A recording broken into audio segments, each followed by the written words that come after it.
I love how Instagram is always breaking up relationships even before they start. But Taylor and Daniel had the big cliffhanger at the end of the 6-episode pack. And it was essentially her thinking that he had maybe followed her on Instagram before the experiment ever started. Yeah. And her concern was that he had an idea of who she was, what her interests were, and potentially manipulated that into making her like him and choose him and fall in love with him. So she was afraid that the experiment had been flawed. What are your thoughts on that? I completely understand where she's coming from. You know, I think it's like, it's not Love is Blind if you saw them on IG. And it was kind of awkward because in the pods, they were talking about Instagram and he kind of almost like he let it slip. Like, oh, like I would remember your handle. Like, I don't know. I feel like women have a superpower where we know, like we know if we've seen a face before, like we're going to know, we know this person from somewhere. Now, in the grand scheme of things, if they actually did fall in love with each other, then, you know, is it that big of a deal? But for the purposes of Love is Blind and the experiment, it's kind of weird. And I guess it's like giving stalker vibes a little. Yeah, it's giving Joe Goldberg. Yeah. You. Hello. Yeah. You. Hello, you.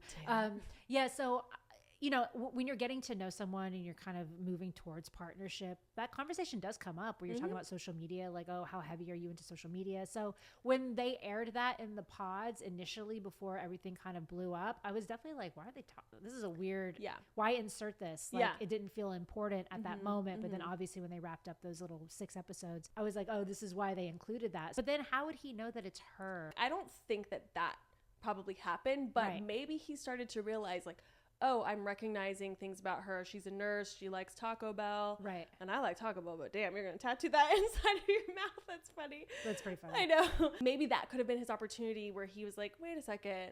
I may have seen you online before, you know, and then that would have been like the way. But I don't think he like followed and knew that she was going to be on the show because they keep that airtight. Yeah. I mean, it doesn't seem like he's that conniving, but you never know. She did do an interview in Glamour magazine.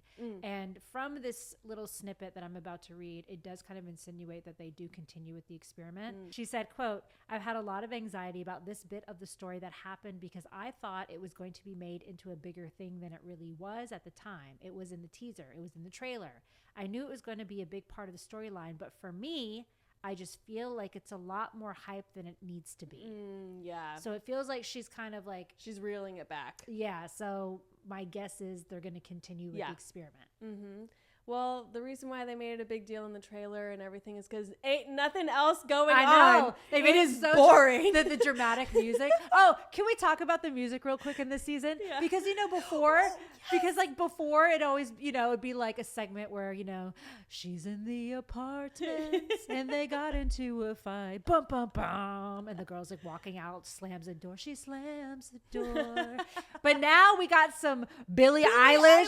We got some Wrecking Ball. Like we got some like the budget for the music department went up this season. I was thinking the same thing. I'm like, okay, they spent some dollars on some popular songs. Yeah. Like, and it made a difference because when freaking Ben and the other girl got engaged, they started playing Jason Mraz. All of a sudden I was like, oh, yes, it's okay that he doesn't care about politics. Like, I'm just kidding. But like the music budget was good. Yeah. Hats off. It was giving like Love Island vibes. So they do something similar where they actually put popular songs on there and it works. So. I mean, I low-key miss the corny songs, but I'm down. I think this was a good direction for them.